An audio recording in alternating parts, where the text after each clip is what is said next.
Hello, my name is Kara Putman, and the purpose of today's video is to give you a quick overview of ethics.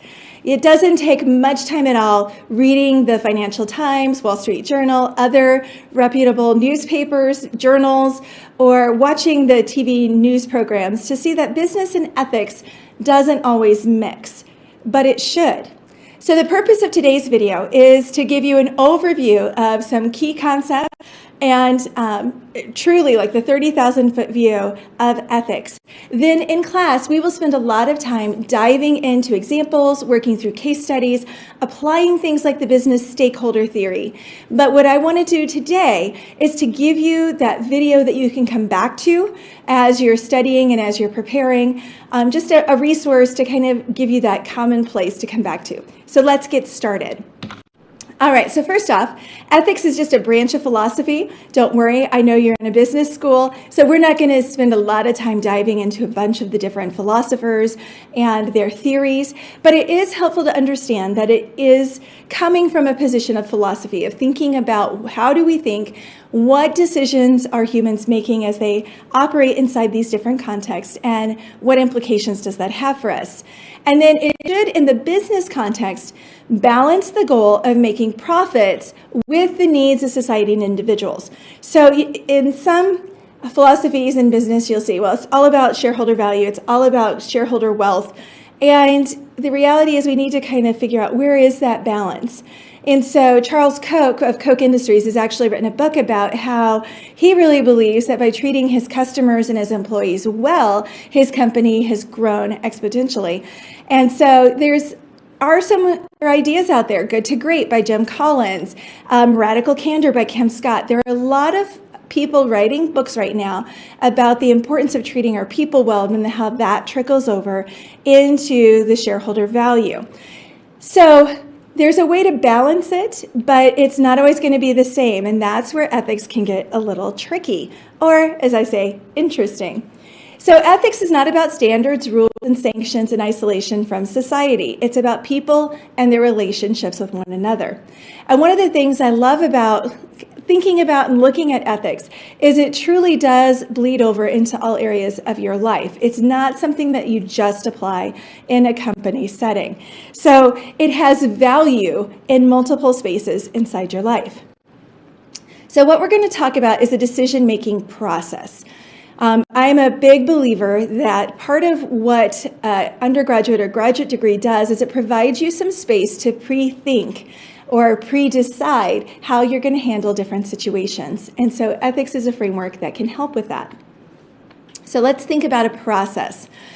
So one framework that we're talking about at Craner involves raising awareness, articulation, and application, or the 3 A's. So you need to understand what your ethical perspective is, and then also begin to be able to understand how other people approach ethics, and understand there's not necessarily one correct way to approach it.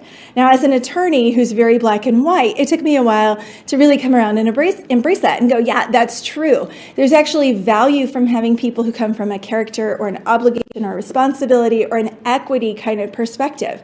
And so when you get people looking at a situation from all of those perspectives, you're more likely to find a solution or a application that's going to be better because it's looked at all different perspectives. What I like about stakeholder analysis is it actually gets you to think about the problem from the perspectives of different stakeholders. And it's not just shareholders and management. It can be much broader than that, but come to class and you'll see exactly what I mean by that. So obligation is the idea that the world would be better if everyone acted according to a certain principle, that you have a duty to act according to that principle, and that you need to respect other people, not as a means to an end, but as an end in themselves. And so not all perspectives are going to take this approach where people are important just because they exist and they're people. So that's an important aspect of obligation. Results is more utilitarianism. It's the right action because it creates the most good for the greatest number of people. So we're looking for the solution that's going to do the least harm. So again, that's a good perspective, but it's not necessarily a full one because you can lose the aspects of each individual person and what their needs are, because now you're just looking at what's going to do the least amount of harm or the greatest amount of good. Then there's equity, which is that you're not going to look for absolutes, but to build consensus. It looks to the future impact. What is going to be the result of this decision that we make today?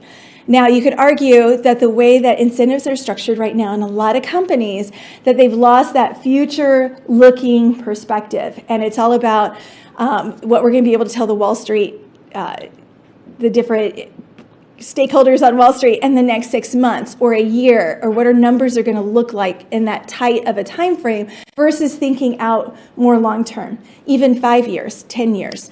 And so equity kind of tries to start bringing you back to, okay, what is the future impact of this decision that we're making today? All right, and then positive law. So positive law is the concept or the idea that if something is legal, it's ethical. Now, we'll talk in class, but this isn't necessarily, oh yeah, that's true, because we can talk about all kinds of examples where it may be legal, but a lot of people believe it's amoral or unethical. And so it's a very easy standard to apply, because essentially, as long as you can show that the law doesn't prohibit something or that it actually allows something, then you can go, okay, we're ethically pure, we are good to go, we are set. So it's what I would consider a minimum baseline. At a minimum, you need to be going with it. As long as it's legal, it's okay. Probably not sufficient for everything, but it's a good start. Natural law then kind of extends positive law and recognizes that there are different aspects or areas where the positive law or the lawmaking bodies have said something is legal, but everybody goes, yeah, not quite. We don't agree with that.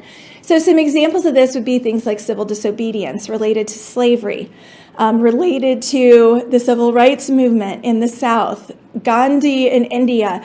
So these were times where people were coming against what the law said and saying we need to change the law because it's not actually ethical. Slavery, it's never okay for someone to own another person, even if the law says it's okay. So it's the idea that there's this higher standard than the law. You could call it your conscience. A lot of times it comes out of someone's faith or their religion. But there are some just common principles and concepts that are consistent regardless of where you are from. One example would be cannibalism. Although I will admit I've had students who've argued, well, there are certain societies that believe cannibalism is okay, and therefore their natural law would say that's fine. Maybe, but I would say 99% of people just know it's not okay. Where does that come from? It comes from internally. You call it Jiminy Cricket, your conscience, whatever, your faith.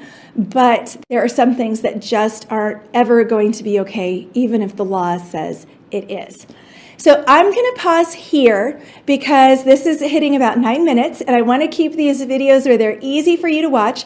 So part 2, we'll get into some more examples and into business stakeholder.